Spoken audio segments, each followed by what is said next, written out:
Hello, welcome to my channel. ఈరోజైతే స్నాక్స్కి కొత్తగా try చేయమని మా అబ్బాయి చెప్తే ఇదిగో ఈ పని కోసం అయితే పూనుకున్నాను. ముందుగా అయితే 10 వెల్లుల్లి డబ్బలు పొట్టు తీసేసుకొని సన్నగా తరిగేసి వేసేసుకున్నాను. 2 పచ్చిమిర్చి కూడా సన్నగా తరిగి వేసేసుకున్నాను. ఒక మెంతికూర కట్ట కూడా సన్నగా తరిగి వేసేసుకున్నాను. 2 ఉల్లిపాయలు కూడా సన్నగా తరిగి వేసేసుకున్నాను. అన్నీ మీరు కూడా సన్నగా తరిగి వేసేసుకోండి. తర్వాత అయితే 3 ఆలుగడ్డలు తీసుకొని బాగా ఉడికించేసి పెట్టేసుకున్నాను. ఆ ఉడికించుకున్న ఆలుగడ్డల్ని స్మాష్ చేసేసుకొని పక్కన పెట్టుకున్నాను. ఇవైతే ఇందులో కొంచెం సాల్టు, కొద్దిగా సోడా ఉప్పు, కొంచెం సాల్ట్ అంటే 1 టీ స్పూన్ సాల్టు, లైట్గా సోడా ఉప్పు, ఒక పించ్ సోడా ఉప్పు వేసుకొని అందులోనే కారం కూడా వేసుకున్నాను.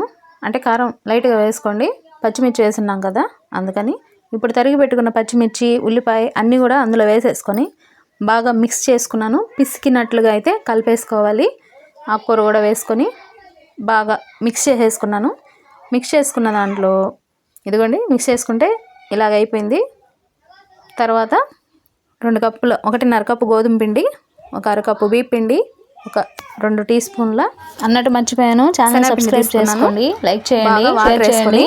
ఇలా కొత్తగా కూడా మీరు కూడా ట్రై చేసి ఎలా వచ్చిందో నాకు కామెంట్ చేయండి. ఎలా తయారు చేసుకుంటామో అంటే మరీ పలసగా కాకుండా చిక్కగా కాకుండా దోశ బ్యాటర్ లాగా తయారు చేసేసుకున్నాను.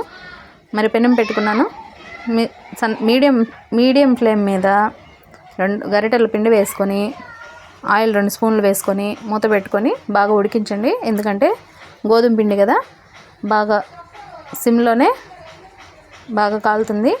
ఇదిగోండి నా ప్రయోగం అయితే ఇట్లాగా వచ్చింది.